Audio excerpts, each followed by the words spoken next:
All right, welcome and welcome back. I'm Anthony with Where's My Cashflow, helping you manage your money more effectively. Website link is in the description if you need help managing your finances so that you don't keep ending up broke by the end of the month.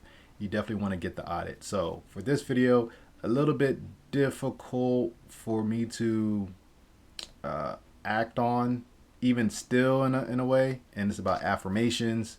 You're going to hear Kevin talk about the importance of it, but it makes sense. It definitely is logical. And maybe I don't actually say out like the typical affirmations that you would think of, like, oh, I'm the greatest and stuff like that. But I definitely play out these thoughts in my head. So maybe you do the same. Let's see. Let's see if that's the case. So here we go. Affirmations. Affirmations. You have to tell yourself where I am right now ain't where I'm going to be. You got to remind yourself this is temporary. Okay, so that's a good point. So I do say this to myself. I guess I kind of see affirmations like you're reading a whole big list every day over and over. That's just generally what I think of. But the temporary state that he's talking about, and I tell my clients this as well, just because your money is jacked up right now doesn't mean it have to stay this way. You just have to make certain adjustments, stay the course, baby steps, 12 months. There you go. You're going to be in a whole different position by the next year, by this time. You just got to stay the course. Understand that whatever you have to do, it's temporary. It's a temporary state. The world, the life is always changing. Don't get caught up in where you're at right now. When you're getting up early doing shit jobs, this is temporary. When you're out working at Walmart, or you're doing a shit job waiting tables in your city to make cash money to fund your side hustle that's turning into a real business. So you're leaving your job to go wait tables, and everybody sees, well, wait a minute, you're waiting tables? And you see people that you know and that you... So let me just say this quick for the adults, or those of you out there that say you're bored and you're over the age of 30, you're not trying hard enough. You're not really digging deep and understanding what is your purpose on this life on this planet to do.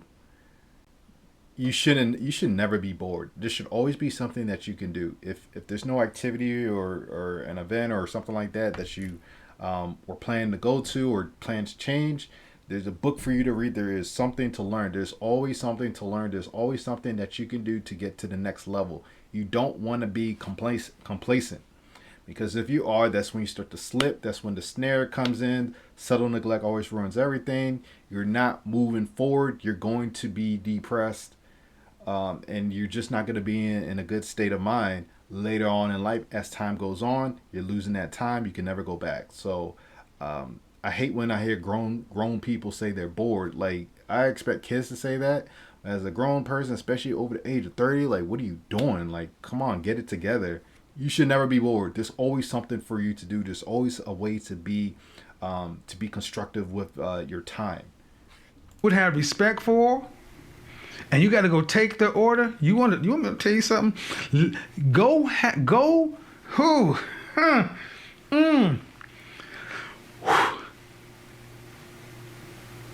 Go have to take the order of a woman or a man that you would like to impress, or a woman you would like to date.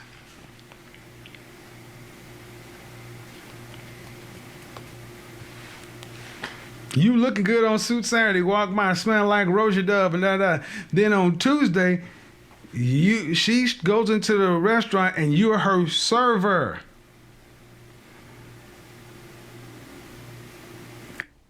I never did a serving job, but I can definitely relate to what he's saying. So, like in previous time, I used to do, I was doing DoorDash on the weekends just to make some money. And, you just dress like anything. You're not really paying attention. You're just trying to get in and out. You're trying to do the order, to do the deliveries. And sometimes I would get the impression that, like, I'll deliver to office buildings. And I would feel like they look down on me, or they're kind of like, oh, this person is a nobody and stuff like that. So it would mess with me in that sense. But then I would like remind myself, I'm on a path and I'm doing something constructive so that I can be in a better position later on. It is temporary. This is not my career. I gotta do what I gotta do. I'm hustling. I'm not doing anything illegal. I'm making some good money. Fuck what anyone else thinks about it. It's about I know what path I'm on, the journey I'm on. I'm getting it. What are you doing? Type of thing. You're probably just like I'll say to myself, you're probably just a regular employee, just collecting a paycheck, not really thinking about the future. I'm thinking 20 years ahead, 2 decades ahead. Like so, I definitely know the feeling. I never been in a situation where maybe sometimes like you will come across someone like a woman or whatever looking kind of bad, and just like damn man whatever. So, but I definitely know what he's talking about. Have that ever happened to you? Maybe it has. I don't know. Can you walk out with your head up? Will you let that? How would that mess with you? If it does, go back to step 2. You need the high value mindset. Remember, I'm here for a reason, and it's short term. It doesn't define you. So why is this important? Because the things you have to do along the way don't fuck with you. Oh man. Woo! Woo! So I laugh when people talk shit about me because I was like, you ain't. Don't talk. Don't say it. Don't say it. Don't say it. The things you have to do along the way are a testament to how strong you really are. See, weak men couldn't do it.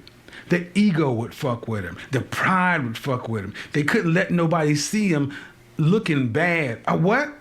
Go work at this after. You want me to go to my job from 8 to. Now it depends on what type of work because I did have a standard and it was some work I just won't do. But yeah, I've had those thoughts in my head.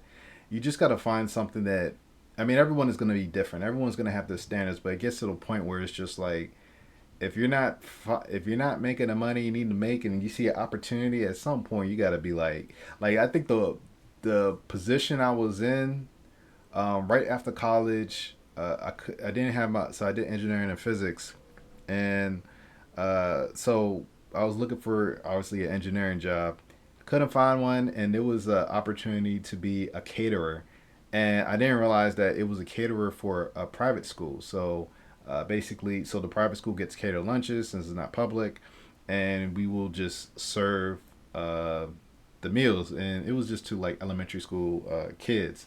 But I was like, man, I wasn't expecting to do this, but I did it, and then eventually, I came across engineering job where I was able to travel the country and I had that experience.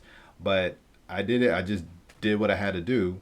It wasn't so far. It wasn't like cleaning toilets or anything like that. But I was even thinking about that. Like, hey, I need to bring some money in. So it just depends on what it is. But for the most part, if you get to that point, like man, and I didn't have it all structured out like how I have it now. But if you're in that position, you just got to bring in money. Bring in money until you can get to the next step. And then you move up and then you switch it out and you just do something else. But it's only temporary. You got to bring in that revenue. You got to increase your potential. Use it to fund the skill set that you're trying to build. And then, boom, you can write a book about it or something like that. Or you have some skill base where like you're more respected. You can talk about it. You can give a speech about it. You can talk to your local community or church or whatever about, hey, this is what I had to do. Like you got some grit. Like, it wasn't easy for you. Like people respect that. 5, looking this way, and then you want me to go after work to put on the uniform. What? Oh no, man. I couldn't. I mean, I want the money, and I know it'll be short term, but man, I couldn't have nobody see me doing that. You ain't ready. You ain't ready. That's why being high value is so damn important. It's so valuable because all the things that come along with it, it ain't the money. It's not the flash. It's not the gravitas. It's not this. It's the things that it took for you to make yourself something. You are not born high value. You make yourself high value. You make yourself the man. Made men.